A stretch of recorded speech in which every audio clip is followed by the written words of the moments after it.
wanda da gangan yake buɗe wani ƙofa don ka sa baki cikin magana ya samu damar da zai ci zarafinka, in ya buɗe ma kar ma ka bulayin, bar ƙofan nasa a buɗe, taɓar da shi.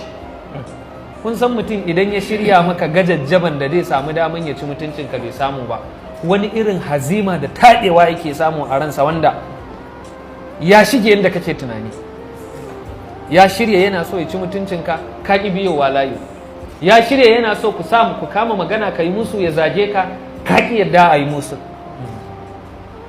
Ya shirya yana son ka roƙe shi ya tozarta ka, ka ƙi roƙonsa.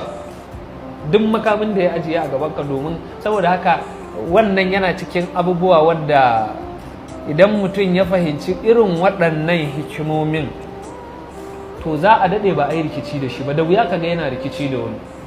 Su mutanen suna rikici da shi, amma shi bai kama hanyar da za a yi rikici da shi ba, saboda bai tanka ba.